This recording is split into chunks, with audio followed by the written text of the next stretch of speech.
Dans le quatrième point de ce syllabus, nous allons nous intéresser à un événement excessivement important qui va marquer le début de l'histoire de ce royaume de Belgique et parallèlement qui va marquer profondément le règne du premier souverain belge de Léopold Ier.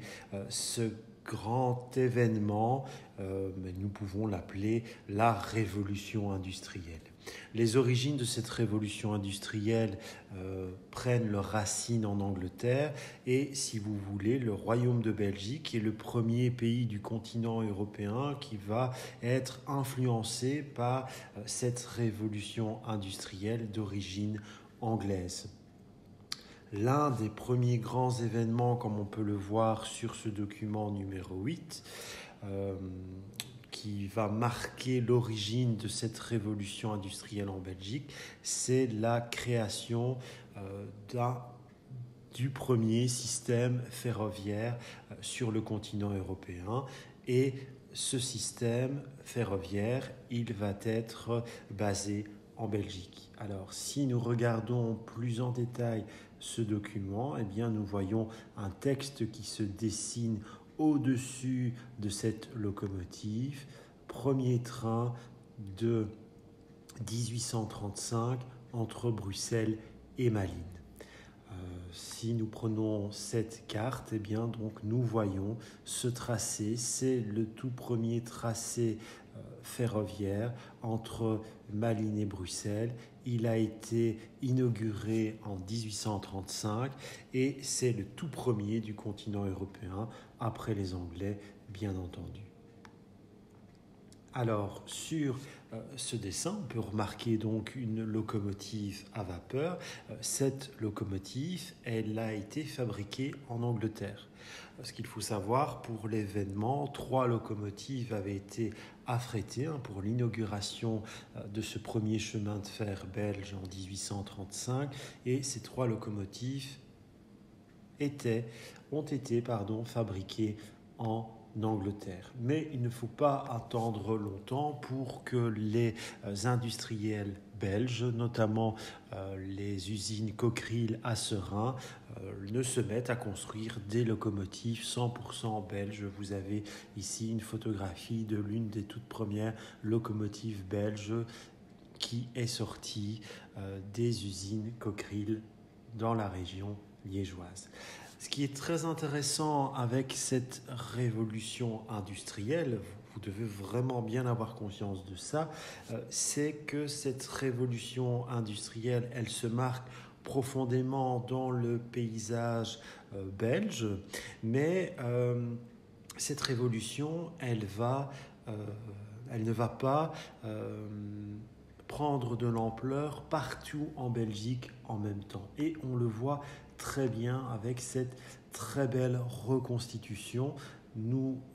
Je vous propose de l'analyser brièvement. Donc, nous voyons à l'avant-plan 3 femmes, 3 personnages féminins en train de porter donc différentes denrées sur leur dos, sur leur tête, et on voit, il semble en tout cas que ces 3 personnages soient relativement mécontents. Ce sont 3 ouvrières, 3 femmes travaillant dans les campagnes. Nous voyons au moyen plan toujours cet esprit campagnard avec ces 2 personnages utilisant un cheval pour transporter des marchandises. Et puis à l'arrière-plan, eh bien, on voit justement l'une des toutes premières utilisations de ces trains dans les prémices de la révolution industrielle. Et on voit au loin les premières usines qui apparaissent, qui se développent et qui se créent. Le constat de cette différenciation entre certaines régions belges et d'autres est flagrant lorsque nous analysons cette carte. Alors on voit, c'est même mis en évidence en rouge sur cette carte, un véritable bassin industriel qui est en train de se dessiner. C'est ce fameux sillon entre Sambre et Meuse, donc entre la région du Borinage en passant par la région du centre de Charleroi, le Namurois est convergé vers l'est, vers Liège et la région liégeoise, et bien on voit une implantation massive des premières grandes industries. Par contre, dans le nord du pays, comme à l'extrême sud du pays, eh bien, on constate que l'on se positionne toujours encore dans une industrie plus campagnarde, si vous me permettez cette expression, dans une industrie plus rurale, alors que dans ce centre, dans ce bassin industriel, eh bien, les choses s'accélèrent. Ainsi, si nous nous intéressons à quelques documents qui montrent ces petites industries, notamment du nord du pays, où la réalité des campagnes au début de cette révolution industrielle, eh bien, on voit véritablement que la Belgique est à deux vitesses. Ici, nous avons une photographie prise dans un petit atelier familial de travail de la laine avec le métier à tisser qui se trouve ici, et l'on voit le père de famille qui est en train de tisser, justement, d'utiliser ce métier. Alors il le fait vraisemblablement chez lui, peut-être dans une petite grange annexe à son habitation, et il le fait en compagnie de ses enfants. On voit le plus jeune enfant qui est en train d'essayer de se reposer à côté du métier à tisser, ce qui est loin d'être évident, et on voit une enfant un peu plus âgée qui participe aussi aux travaux, qui aide également son père. Ça, c'est la réalité donc de ces micro-entreprises familiales qui existaient dans les campagnes,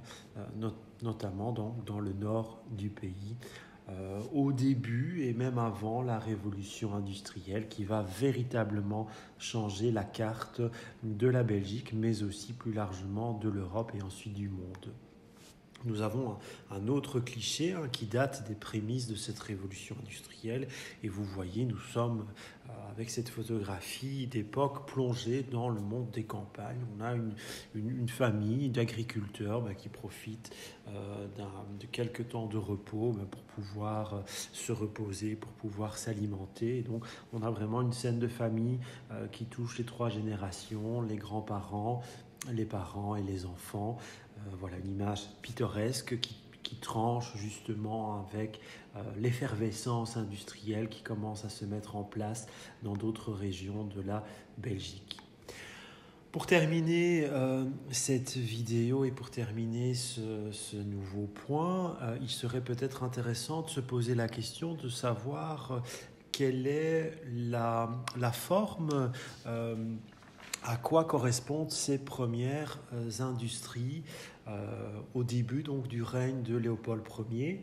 La chance que nous avons, c'est de pouvoir compter sur notamment les créations de certains artistes paysagers qui ne vont pas hésiter justement à représenter dans leur création des vues montrant le développement de ces premières usines de la deuxième partie du XIXe siècle. Vous avez dans le cours de peinture, je vous propose de les analyser brièvement. Alors, on voit déjà ici ce lien très fort qui existe encore entre la ruralité et cette pré-industrialisation, cette nouvelle industrialisation. Nous retrouvons toujours sur cette même création artistique, juste en face de l'usine, nous retrouvons notre fameuse locomotive à vapeur. Donc, il est clair que le transport ferroviaire va permettre d'apporter des matières premières aux usines. Les usines qui vont donc produire notamment donc dans le domaine de la sidérurgie ou du verre par exemple, et les productions de ces premières industries, de ces premières usines, elles vont pouvoir également être transportées par le rail. Si nous nous intéressons maintenant à ce deuxième document, nous retrouvons une nouvelle fois une usine typique de cette époque, et nous voyons ici que le transport ne se fait pas par le rail, mais le transport de marchandises, le transport des matières premières se fait grâce aux canaux et aux péniches. Nous sommes ici dans la région de la Louvière qui va pouvoir compter justement sur différents canaux sur lesquels des péniches industrielles va pouvoir transporter les marchandises ainsi que les matières premières. Donc pour terminer ce point, nous pouvons revenir à cette carte et remarquer qu'à l'intérieur même du pays, le train constitue une très belle alternative pour transporter les marchandises d'un site industriel à un autre. Le système ferroviaire en Belgique va commencer à desservir bon nombre de destinations dans le pays, et notamment pour alimenter ces bassins industriels.